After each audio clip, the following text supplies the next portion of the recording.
sejarah kekristenan, gereja-gereja apostolik. Kenapa kok gereja-gereja, Romo? Karena jamak. Karena kata-kata gereja yang satu, kudus, katolik, dan apostolik memang harusnya satu, tetapi rupanya tidak lagi satu, gereja apostolik itu. Semoga ini memperluas horizon Anda. Inilah gereja-gereja apostolik. Nyambung. Jadi 4 ya, Katolik, Ortodoks Timur, Ortodoks Oriental, Asiria. Tapi kemudian beberapa gereja ini kembali ke gereja Katolik meskipun nggak seluruhnya, sebagian. Jadi yang saya sebut proses rujuk. Lihat yang warna biru ya. Lihat yang warna biru gereja Asiria. Kemudian ada yang masuk kembali ke gereja Katolik ya. Lihat warna biru, masuk kembali ke gereja Katolik.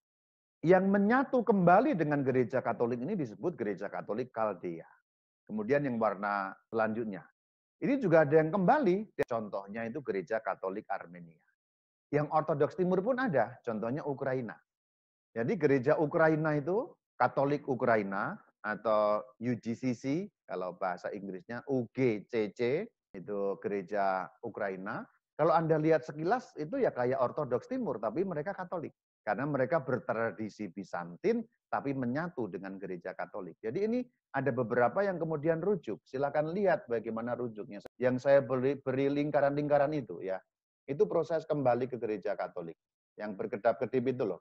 Nah itu beberapa kembali ke gereja Katolik, kemudian itu diberi nama gereja Katolik Timur. Jadi Katolik Timur itu apa sebenarnya? Gereja-gereja yang dulu pernah berpisah, sebagian kembali menyatu. Kenapa harus kata Timur? Karena mereka bertradisi Timur. Liturginya bukan Latin.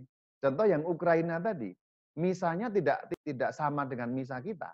Ya inti-intinya sama, tapi cara melaksanakannya berbeda. Kaldea tadi ya berbeda, Armenia berbeda. Ini yang disebut Katolik Timur.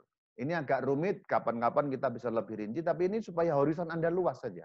Mengenai gereja-gereja apostolik selesai. Jadi kalau ditanya, manakah gereja-gereja yang apostolik? 4 tadi itu. Gereja Katolik yang bertradisi Latin, gereja Ortodoks Timur yang bertradisi Bizantin, gereja Ortodoks Oriental yang bertradisi Koptik, Armenia, dan Syria, dan gereja Syria yang bertradisi Syria. Namanya juga Syria, Asiria. Jadi tradisinya berbeda-beda, liturginya berbeda-beda, tapi mengungkapkan iman yang satu dan sama, satu Tuhan, satu baptisan, satu iman, membentuk satu keutuhan gereja yang satu, kudus, katolik, dan apostolik. Inilah gereja-gereja apostolik.